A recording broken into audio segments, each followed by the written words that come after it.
सुकून है ना इस तस्वीर में भी और इस चहचहाती आवाज में भी।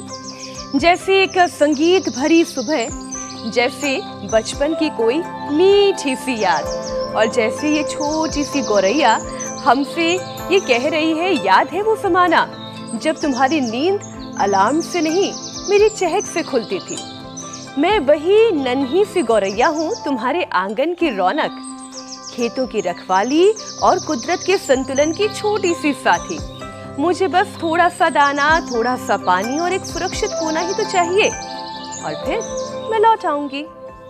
लेकिन मीनाक्षी, अफसोस यही कि भागदौड़ वाली जिंदगी, ऊंची इमारतें, कंक्रीट का फैलता जंगल और बेहतर भविष्य की अंधी दौड़ में बचपन की ये छोटी छोटी खुशियां हमसे दूर होती चली गईं। आंगन सिमट गए, बालकनी सज गई, मगर उनमें कुदरत की जगह कम होती गई। हाल यह है कि जो गौरैया कभी हर घर के सदस्य थी, अब कई बच्चों को वो सिर्फ तस्वीरों और कहानियों में ही दिखती हैं। और शायद यही वजह है कि आज पूरी दुनिया खुशहाली को नए नजरिए से देख रही है। लेकिन सिर्फ पैसा, इमारतें और तरक्की काफी नहीं है। दिल को सुकून, रिश्तों का सहारा और सेहत का साथ भी उतना ही जरूरी है। अब वर्ल्ड हैप्पीनेस रिपोर्ट 2026 को ही देख लीजिए। फिनलैंड फिर सबसे खुशहाल देश बना है। उसके बाद आइसलैंड है, डेनमार्क है, कोस्टा रिका है और स्वीडन टॉप 5 में है। जबकि भारत 147 देशों के इस लिस्ट में 116वें नंबर पर है। ध्यान देने वाली बात तो यह है कि इस खुशहाली का एक बड़ा पैमाना सेहत भी है। यानी शरीर ठीक नहीं, मन परेशान और नींद अधूरी और तनाव ज्यादा, तो खुशियां भी तो अधूरी ही रह जाती हैं। आज युवाओं में बढ़ता हुआ स्ट्रेस, स्क्रीन पर लंबा वक्त, कम होती हुई फिजिकल एक्टिविटी और जल्दी जल्दी पनपते हुए हेल्थ रिस्क एक बड़ा सवाल बन चुके हैं। तो आज बात सिर्फ गौरैया बचाने की नहीं, अपने भीतर की वो खुशी ढूंढने की भी है जो कुदरत के करीब जाकर मिलती है। बालकनी में पानी रखिए, थोड़ा दाना डालिए और अपनी जिंदगी में भी थोड़ा ठहराव लाइए। क्योंकि जहां प्रकृति लौटती है वहीं मुस्कान भी लौटती है, और जहां सेहत संभलती है वहीं से खुशहाली की असली शुरुआत भी होती है। तो चलिए आज इसी खुशहाली, सेहत और जीवन के संतुलन की बात योग गुरु स्वामी रामदेव जी से करते हैं। बहुत बहुत स्वागत आपका। प्रणाम स्वामी जी। स्वामी जी।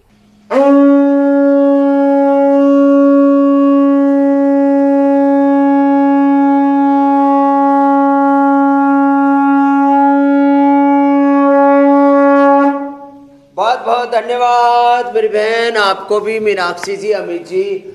और रोज योग का शंखनाद, आयुर्वेद का शंखनाद, स्वास्थ्य का, सुख का, शांति का, समृद्धि का, वर्ल्ड हेल्थ, वर्ल्ड पीस का शंखनाद हम करते हैं इंडिया टीवी पर।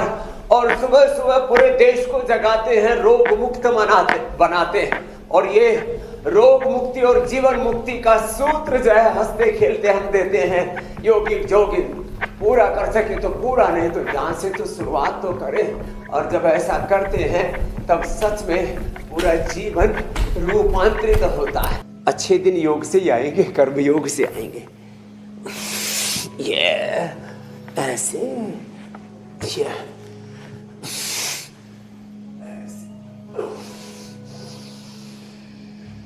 पूरे रिदम के साथ, प्रवाह के साथ कम से कम 5 मिनट तो पावर योग सबको करना चाहिए। मैं भी करता हूं, और मीनाक्षी ज्योत्सना, हमारे ईशा, हुसैन, अमित सब करते हैं। ऐसा हमने एक स्वभाव में बना दिया है कि भाई सुबह सुबह एक बार तो सबको योग ठोक करके करना, दबा करके करना, जम करके, रज करके कहते हैं करना, ऐसे ये। और फिर ये पावर योगा में कम से कम 3 दंड है, एक साधारण दंड है, ऐसे एक श्वास में एक अभ्यास। रिदम टूटे ना, सांस टूटनी नहीं चाहिए।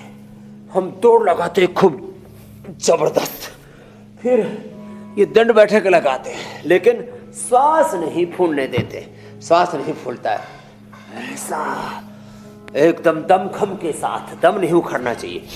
ये 1 2 3 4 5 6 7 8 9 10 ऐसे होले होले या तेजी से आपने भी जम के किया ना मीनाक्षी जी? जम के किया स्वामी जी, और सूर्य नमस्कार कर रहे हैं। योग हमारे स्वभाव में आ गया है, और हर वो दर्शक जो आपके साथ हर दिन योग करता है वो उसके भी स्वभाव का हिस्सा बन गया है, और जैसा स्वभाव बनेगा वैसा ही हमारा शरीर तैयार होगा।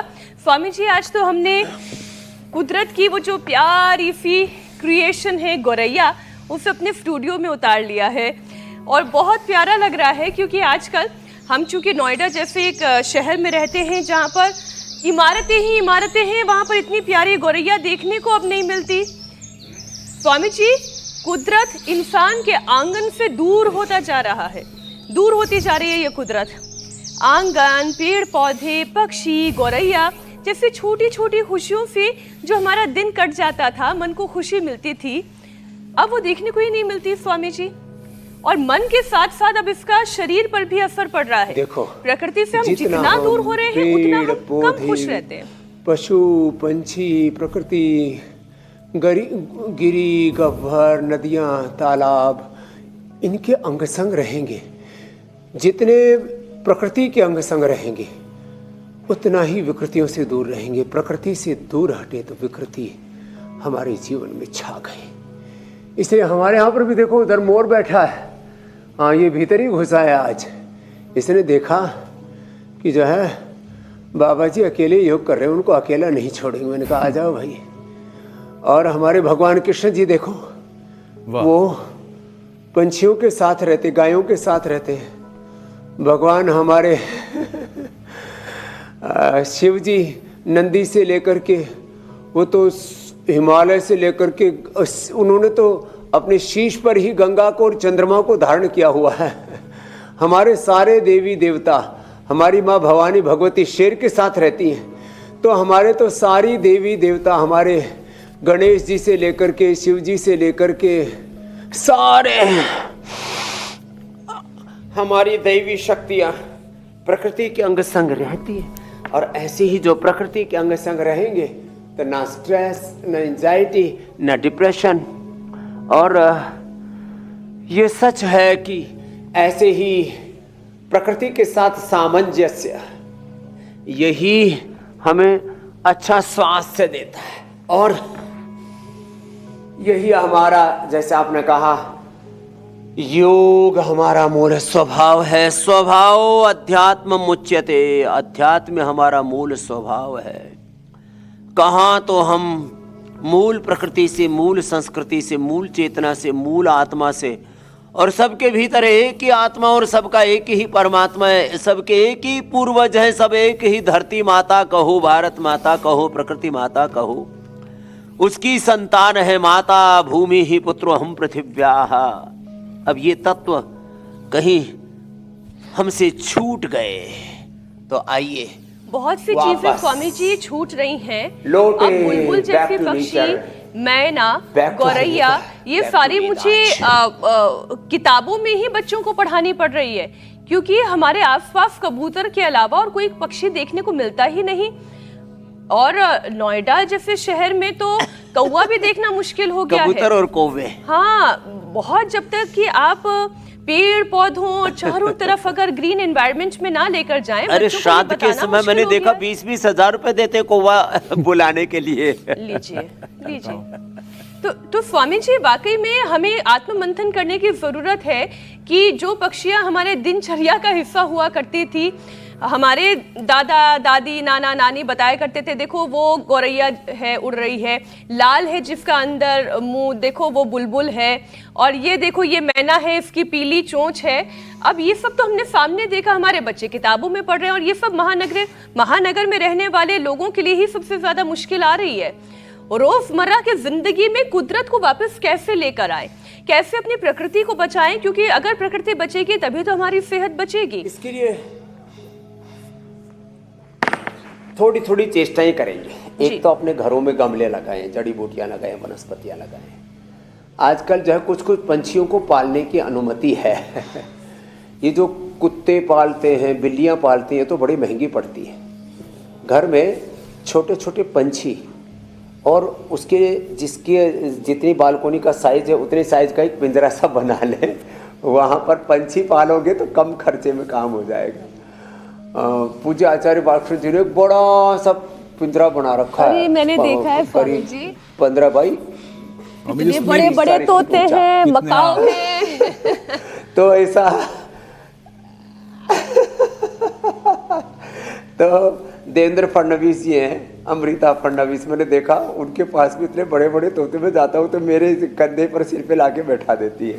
तो अपने घरों में पंछी। और दूसरा ये जो छोटी छोटी मछलियाँ हैं ना, उनके लिए भी आजकल छोटे से लेकर के बड़े तक वो बन जाते हैं। तो ऐसे घर में ना फालतू के आड़ कबाड़ लाने के बजाय मछलियाँ और ऐसे अलग अलग प्रकार के पंछी, अलग अलग प्रकार के गमले, औषधियाँ, वनस्पतियाँ, मैं तो कहता हूँ शाक सब्जियाँ भी, लौकी, तोरी, परवल, टिंडा, टमाटर, मटर, इनको भी आप जो है गमलों में और छत के ऊपर गार्डन बना सकते हैं, होम गार्डन। ये अब ये कल्चर लौट रहा है, धीरे धीरे लोग जो है इधर लौट रहे हैं और ये अच्छी पहल है, अच्छी बात है और ये शुरुआत सबको करनी चाहिए। और आज के प्रोग्राम के बाद यदि 100-200 हज़ार लोग भी इस मुहिम में और सम्मिलित हो गए तो हम अपने इस आह्वान को सार्थक समझेंगे। स्वामी जी, काम तो मैंने आपके कहने से पहले कर लिया। स्वास्थ्य का ये अभियान और इसके साथ प्रकृति का अभियान। एक छोटा सा एक्वेरियम मेरे घर में है जिसमें 5 अलग अलग रंग की मछलियां खूब मजे में तैरती हैं और कई बार मैं उनके पास बैठ के थोड़ी देर तक सिर्फ उनकी एक्टिविटी देखती रहती हूँ और वाकई में ये पीस देता है, शांति देता है। मछलियों का तैरना, उनका वो बबल्स का उठना और उसके बाद जैसे वो खाना खाती हैं, मतलब कमाल की थेरेप्यूटिक ये एक्सरसाइज है कि आप सिर्फ बैठकर देखें, प्रकृति को देखें। अच्छा Swami ji, world happiness report 2026, इसमें भारत 116वें नंबर पर है। क्या इसकी एक बड़ी वजह यह है कि हमारी जिंदगी में सुविधाएं तो बढ़ गई हैं, लेकिन सुकून, संतुलन, नींद, रिश्ते और सेहत सब कुछ कमजोर पड़ गए हैं?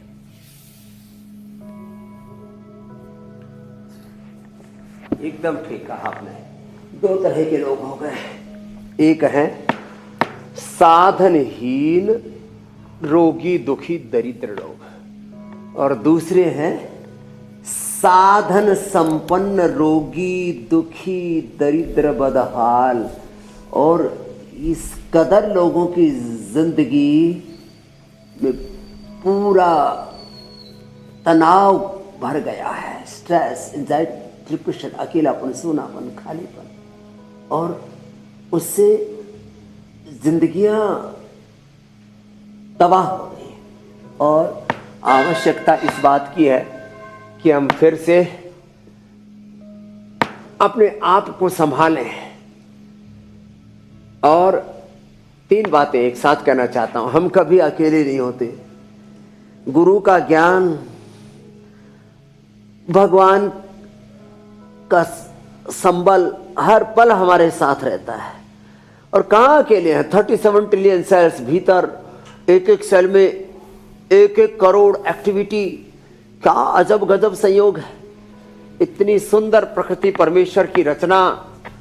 हम कभी अकेलेपन नहीं, जीवन में अकेलापन, सोनापन, खालीपन नहीं आना चाहिए। और जीवन कितनी बड़ी सौगात है परमेश्वर की। प्रभु के एक एक उपकार को याद करके, इसी को हम भगवान की स्तुति कहते हैं। भगवान की महिमा, भगवान की उपकारों को हम स्मरण करते हुए उनके प्रति कृतज्ञता, शरणागति का भाव रखते हैं।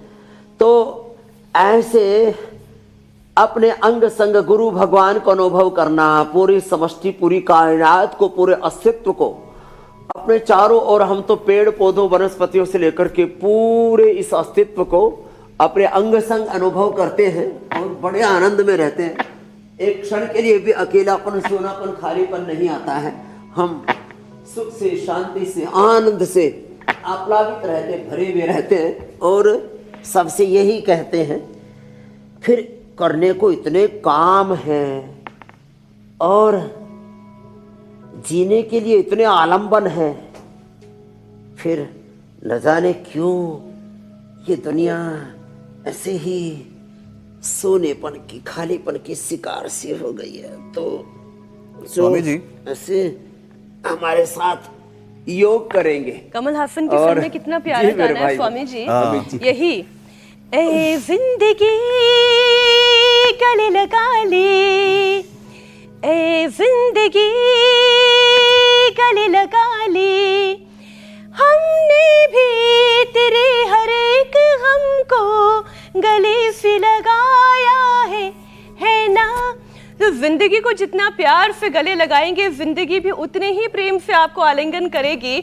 और फिर गम है तो खुशी भी होगी, खुशी है तो गम भी होगा। एक जैसा समय तो कभी किसी का नहीं चला है, वो चाहे राजा हो चाहे रंक हो। तो जिंदगी को जीना सीखिए, जैसी है उसे वैसे पाना सीखिए। स्वामी जी, आज के युवा सबसे ज्यादा तो इस बात से परेशान है, कहते हैं हमारे पास समय ही नहीं है। कभी उनकी भागदौड़ है काम की, तो कभी घर परिवार की, लेकिन स्क्रीन टाइम के लिए समय जरूर निकाल लेते हैं, फोन और लैपटॉप के लिए समय जरूर निकाल लेते हैं, और फिर हो जाते हैं सेडेंटरी लाइफस्टाइल के शिकार। घंटों तक बैठना, कम चलना, बाहर कम निकलना, क्या ये आदतें कम उम्र में शरीर को अंदर से बीमार बना रही है? प्रैक्टिकल सलाह क्या देंगे आप स्वामी जी? एकदम ठीक कह रहे आप। तो देखो, जिंदगी में जैसे आपने कहा, खुशी, गम, अनुकूलता, प्रतिकूलता, समस्या, समाधान, कभी धूप, कभी छाव, कभी पतझड़, कभी बसंत, ये तो जीवन चक्र है, काल चक्र है, समय चक्र है। और इस सब के साथ हमें अपने जीवन चक्र को, अपने समय चक्र को कैसे व्यवस्थित करना है। डिसिप्लिन, आहार में, विचार में, वाणी में, व्यवहार में, स्वभाव में, संबंधों में, आचरणों में एक रिदम, एक लय, एक तारतम्यता। और उसके लिए रोज एक तो योगाभ्यास। और देखो, जैसे आपने कहा, लैपटॉप में, मोबाइल में, टीवी में, इंस्टा में, यूट्यूब में, फेसबुक में, व्यर्थ की निंदा स्तुति में, इधर उधर की उलझनों में अपनी जान आफत में डाले हम ऐसे ही पगलाए पगलाए से घूम रहे हैं। तो क्या करना है? अपने आप को संभालना है, अपने आप को संभालना है। किसी का गुलाम मत बनाइए अपने आप को। बस ये बात कह करके फिर अगला विषय लेंगे। हमने अपने आप को जंजीरों में, बेड़ियों में बांधा हुआ है, हाथों में हथकड़ियां, पैरों में बेड़ियां, बंदिशों में अपने दिल दिमाग को, अपनी जिंदगी को ऐसे ही जहन्नुम बना रखा है पराधीनताओं में। स्वाधीन होकर के जिए, पूर्ण स्वावलंबी, आत्मनिर्भर होकर के जिए। किसी भी प्रकार की गुलामी, किसी भी प्रकार का एडिक्शन, किसी भी प्रकार से दूसरों पर पराधीनता, यह आपको सुख नहीं दे सकती। इसलिए पूर्ण स्वाधीनता, पूर्ण स्वराज्य, पूर्ण आत्मनिर्भरता। अच्छा देखो, हमारे तो एक्सरसाइज में भी आत्मनिर्भरता है, ना मशीनों पर, ना किसी स्पोर्ट्स में, ना गेम्स में, बाहर के उसमें उलझन में है ही नहीं। भैया अपने पास में सब कुछ है, अपने आपे में खुश रहो और सबके साथ भी सामंजस्य के साथ जियो, तो कितना अच्छा है ना। तो हम व्यर्थ के आलंबनों से बचें। खराब आलंबन, खराब लोगों की संगति, कुसंग भी बड़ा खतरनाक है। इसलिए प्रथम भगति संतन कर संगा, दूसरी रति मम कथा प्रसंगा। तो सत्संग करें, अच्छे आत्माओं के साथ रहें, जो पवित्र आत्माएं हैं, पवित्र सोल हैं, विवेकशील समझदार लोग हैं, उनके साथ मैत्री रखें। मैत्री, करुणा, मुदिता, उपेक्षाणाम, सुख दुख, पुण्य पुण्य विषाणाम, भावना तस्चित्त प्रसादनम। ऐसा साधन बताया महर्षि पतंजलि ने, मेरी बहन मीनाक्षी जी। और हमारा शरीर ही हमारे लिए सबसे बड़ा साधन है, और जिसे साधना है वो ईश्वर है। तो इसके बाद फिर और किसी चीज़ की आवश्यकता कहाँ रह जाती है। बस योग करें, खुश रहें और अपने आसपास लोगों को भी खुशी बांटें। देखिए जीवन कितना सरल हो जाएगा। और सहजता से जीना ही सबसे मुश्किल काम है, और सबसे आसान काम भी है। स्वामी जी, युवाओं में मोटापा बहुत तेजी से बढ़ रहा है। अगला विषय मोटापा से जुड़ा हुआ है। बाहर से शरीर तो ठीक दिखाई देता है, लेकिन पेट के आसपास चर्बी, थकान, भारीपन और सुस्ती बढ़ती जाती है। और फिर यही मोटापा आगे चलकर डायबिटीज और फैटी लीवर, जोड़ों के दर्द के साथ साथ हार्मोनल गड़बड़ी की शुरुआत बनता है। इसे रोकने का भी स्वामी जी कुछ उपाय करवा दीजिए। हाँ, ये बहुत जरूरी है। जब व्यक्ति स्ट्रेस में होता है, एंजाइटी में होता है, डिप्रेशन में, अकेलेपन में, सोना होता है तो बहुत खाता है। अच्छा देखो, मैंने कुत्ता बिल्लियों को देखा, गाय भैंसों को देखा, पंछियों को देखा, जब वो स्ट्रेस में होते हैं तब कम खाते हैं, और आदमी स्ट्रेस में ज्यादा खाता पूरा स्ट्रेस खाने में निकल देते, बहुत ज्यादा खाते हैं। 99% लोगों के हालात है, फिर मोटिया जाते हैं। तो एक तो ये स्थित कोणासन, चक्की आसन करें। ये 5 अभ्यास मैं रोज बताता हूँ, तो पूरी कर सके फिर भुजंगासन, सर्वासन भी करें, त्रिरक्तासन, त्रिकोणासन, कोणासन, पाद हस्तासन, सूर्य नमस्कार, जितनी भी भाग दौड़, running, front running, back running, front walk, back walk आदि सब करें, लेकिन स्विमिंग आदि, लेकिन इतना तो जरूर करें 5 अभ्यास। स्थित कोणासन, चक्की आसन ये 2, और लेट करके ये 3। और हाँ, फिर देखो जो आपने बताया उसका पूर्ण समाधान बता रहा हूँ। क्या करें? मेदो हर बटी, वेट को खाली पेट ले लें, लोकिया पेठी के जूस के साथ, और मेदो हर त्रिफला के पानी से ले लें। त्रिफला का पानी भी पी लें सुबह, बोधन अर्घ पीने से भी वेट कम होता है। अश्वगंधा के पत्तों से भी वेट कम होता है। अनाज, नमक, मीठा थोड़ी दिन के लिए हम बंद करा देते हैं। फ्रूट्स, अंकुरित, सलाद, फ्रूट्स, अंकुरित, थोड़े थोड़े ड्राई फ्रूट्स, ज़्यादा नहीं, जैसे कि पोषण पूरा मिलता रहे और लाइपोजेनेसिस कम हो जाए, लाइपोलाइसिस बढ़ जाए। ऐसे तो मैं तो लोगों से कहता हूँ, खाने के लिए कितनी चीज़ें हैं, कितने प्रकार की अंकुरित चीज़ें, कितने प्रकार के फ्रूट्स हैं, कितने प्रकार के ड्राई फ्रूट्स हैं, कितने प्रकार के वेजिटेबल्स हैं। बस जिसको देखो वही गेहूँ चावल के पीछे हाथ धो के पड़ा है। और कुछ इलाकों में लोग बहुत ज़्यादा घी, दूध, पनीर, फिर अलग अलग प्रकार के फूड हैबिट्स हैं।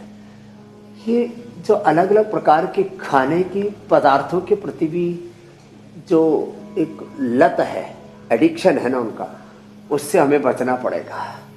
तो हमें जो भी खा रहे हैं उसका फूड एंड न्यूट्रिशन वैल्यू क्या है, उसके हमारे लिए उपयोगिता क्या है, इस तरफ हमें ध्यान देना होगा। और जब इस पर ध्यान देंगे ना, तब निश्चित रूप से ये ओबेसिटी तो बहुत दूर की बात है। इतना स्लिम ट्रिम बॉडी रहेगी, अब बॉडी पूरी शेप में रहेगी, बॉडी एनर्जाइज रहेगी और बहुत अच्छा लगेगा।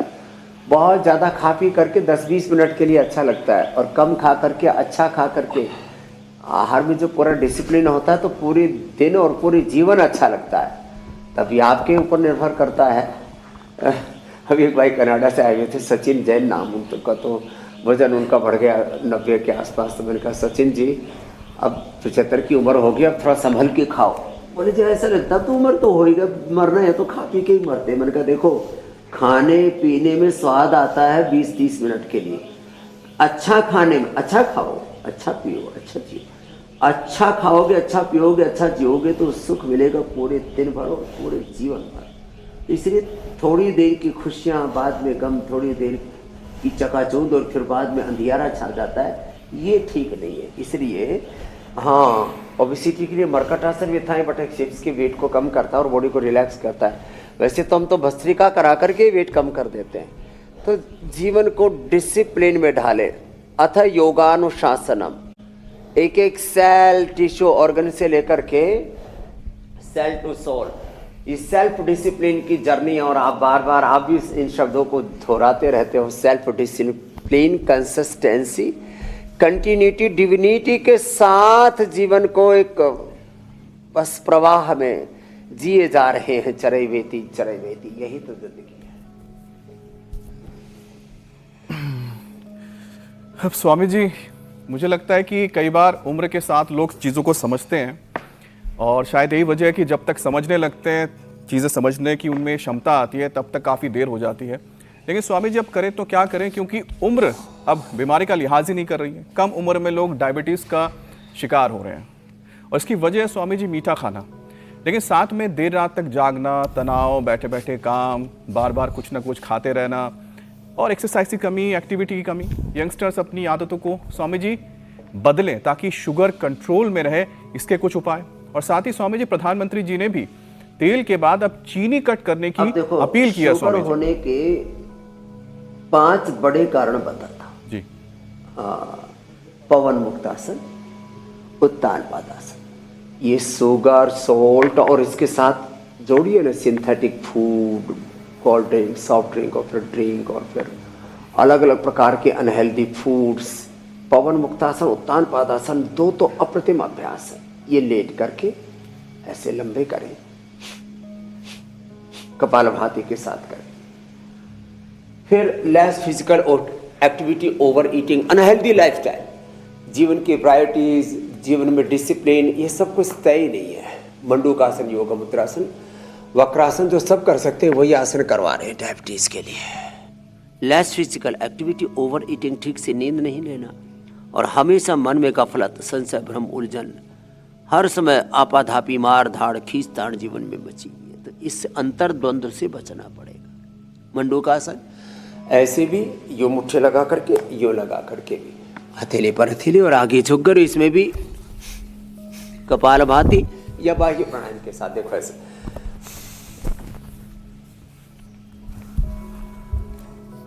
कितने अच्छे हैं सब अभ्यास। ये मंडूकासन, वक्रासन तो सबसे हो जाता है। तो ऐसे जो योगाभ्यास करेंगे उनके जीवन परम पावन होंगे। शुगर रह ही नहीं सकते। फिर खीरा, करेला, टमाटर का जूस, मधुनाशनी, मधुग्रिट ले लें और आंवला, एलोवेरा गिलोय सुबह सुबह ले लें या इम्यूनोग्रिट ले लें। आंखों पर, ब्रेन, नर्वस सिस्टम पर, किडनी पर दुष्प्रभाव नहीं आएगा। नहीं तो क्रिएटिनिन बढ़ने लगता है, प्रोटीन लीकेज होने लगता है, किडनी में इन्फ्लेमेशन आ जाता है, आंखों में कैटरेक्ट, ग्लूकोमा, नज़र की कमजोरी और पूरे शरीर में अंदर से चुभन से होने लगती है।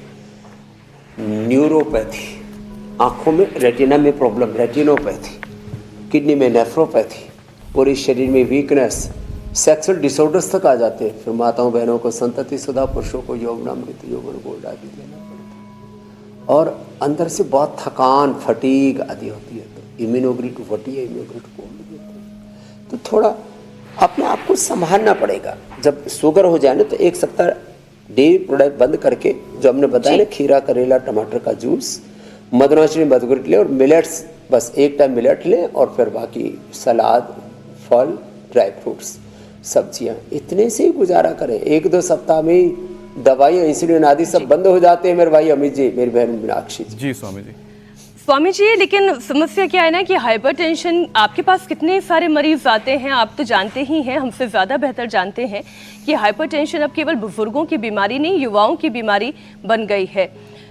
40 की उम्र में, 35 की उम्र में हाई बीपी लिए घूम रहे हैं। क्या गुस्सा आना, ये टेंशन, बहुत ज़्यादा काम का प्रेशर बहुत ज़्यादा बढ़ जाना और ऊपर से अगर नींद की कमी हो गई, प्रोसेस्ड फूड में भी बहुत ज़्यादा नमक का सेवन करना, क्या स्वामी जी ये मानसिक दबाव नसों पर ऐसा असर डालते हैं कि कम उम्र में भी बीपी बढ़ने की शिकायत बन जाती है? और मैं सिर्फ बीपी बढ़ने की बात क्यों करूं, बीपी लो की भी बहुत बड़ी समस्या है जी। अच्छा, 3 बातें दोनों का बताता। लो बीपी के लिए तो अश्वशिला ले ले, अश्वगंधारिष्ट ले ले। लो बीपी के लिए तो थोड़ा अच्छे से प्राणायाम कर ले और अच्छा आहार ले ले, साग सब्जियां, फल, जूस सब अच्छे से लिया करें। कुछ लोग खाने में बड़े कंजूस होते हैं, कुछ लोग इतने खाऊ होते हैं कि पड़ोसियों के हिस्सा भी खा जाते हैं। तो हाई बीपी के लिए तो अश्वशिला, अश्वगंधारिष्ट आदि से और हेल्दी फूड से बात बन जाएगी योगाभ्यास के साथ। ये तो लो बीपी को ठीक हो जाए। हाई बीपी के लिए लौकी, पेठे का जूस, मुक्तावटी, बीपी ग्रिट आदि देते हैं। 3 मैंने बड़े कारण देखे। एक तो ये जो मॉडर्न लाइफस्टाइल के नाम पर, हम भी मॉडर्न, हम तो अल्ट्रा मॉडर्न, हम तो जिसको कहते हैं हर चीज़ की पराकाष्ठा में, हम आधुनिकता की भी पराकाष्ठा में हैं और हम अध्यात्म की पराकाष्ठा में भी। अध्यात्म की पराकाष्ठा यह है कि अपने स्वरूप में रहना, अपने आनंद में रहना, निर्भर निर्वैर रहना, अपने आप को मालिक न मान करके भगवान का सेवक, देश का सेवक, मानवता का सेवक मान करके जीना, और अकिंचन अकाम निष्काम आत्मकाम आत्मरति होकर के गुरु हरि की शरणागति में जीना। और आधुनिकता का wealth creation, health, education, research, innovation, invention, लोग 2, 4, 10, 20, 50 लोगों का परिवार पालते हैं, यहाँ तो लाखों का परिवार पल रहा है। तो ज्ञान विज्ञान की पराकाष्ठा, अनुसंधान की पराकाष्ठा, समृद्धि की भी, सेवा की भी पराकाष्ठा, आत्म कल्याण के साथ लोक कल्याण, विश्व कल्याण की पराकाष्ठा सब जी है। लेकिन मॉडर्न लाइफस्टाइल के नाम पर हर समय उधेड़ बुन आपाधापी, ये ठीक नहीं है। प्राणायाम करें सुबह उठ करके एक बार। और चारों तरफ जो है पगलाए हुए लोग भोग वासना कामनाओं के पीछे अंधी होकर के दुनिया दौड़ रही है, बीमारियों में, बुराइयों में, नशे में, हिंसा में, युद्धों में। कुछ लोगों ने उन्माद में पूरी दुनिया को धकेल दिया है, आतंकवाद में और खून खराबे में। चारों तरफ आग लगी पड़ी है, धुआं उठ रहा है, बमबारी हो रही है। ये सब ठीक नहीं है। इसलिए ना तो खुद इस सो कॉल्ड मॉडर्न लाइफस्टाइल के कारण से अपने आप को, ना दूसरों के कारण से। और देखा देखी के साथ एक और चीज मैं देखता हूँ, सब ये सब देख करके ना कुछ लोग इतने अकेलेपन सोनेपन में चले जाते हैं, उनको ऐसा लगता है वैराग्य नहीं हुआ, नैराश्य में, कुंठाओं में डूब जाते हैं। कलब्धमास्मग्गम पार्थ नेतत्वयुपपद्यते क्षोद्रम हृदय दौर्बल्यम त्यक्ता उत्तिष्ठ परंतप होकर के जिए। ये मैं आह्वान सबसे करना चाहूंगा। तब देखो आप भीतर से अल्ट्रा स्पिरिचुअल होंगे, बाहर से अल्ट्रा मॉडर्न होंगे। बिल्कुल बिल्कुल स्वामी जी, सब कुछ कॉन्शियसनेस पर डिपेंड करता है। कॉन्शियस ईटिंग, कॉन्शियस लिविंग, अगर ये कॉन्शियसनेस आ गई और आप ये मानकर चलेंगे कि जो भी आप कर रहे हैं वो आपके ईश्वर को समर्पित आप कर रहे हैं, तो शायद कोई गलत कदम आपसे उठेगा ही नहीं। इतना मैं छोटी छोटी बातें जो है स्वामी जी समझ पाई हूँ। हायर कॉन्शियसनेस में रहना जी स्वामी जी, तनाव, अकेलापन, एंग्जाइटी, नेगेटिव थॉट और फिर ये डिजिटल दबाव, ये भावनात्मक थकान पैदा करता है। बहुत सारे युवा हैं ये जो देखा देखी में जीते हैं, बहुत सारे यंगस्टर्स हैं खासतौर पर स्कूल गोइंग जो पीयर प्रेशर में जीते हैं कि देखिए उसने इंस्टाग्राम अकाउंट बनाया, कितने सारे लाइक आ गए, मैंने बनाया मेरे पास एक भी लाइक नहीं। वो फेसबुक पर इतना पॉपुलर, वो ट्विटर पर इतना पॉपुलर, मैं क्यों नहीं, मेरे में ऐसी क्या कमी। अब कोई कमी नहीं भी हो तो भी वो ऐसा सोच सोच के अपने मन में एक कमी पैदा कर लेता है, हीन भावना से ग्रसित हो जाता है। स्वामी जी, मन को हल्का रखना सिखाइए ना। आत्मग्लानि जी, कुंठा, ये भीतर की अधीरता, इसके लिए जरूरी है अनुलोम विलोम, फिर भ्रामरी। कई दिन हो गए इसको कर लेते हैं जरा। अनुलोम विलोम 5-10 मिनट, ये भ्रामरी 5 बार, श्वास भर के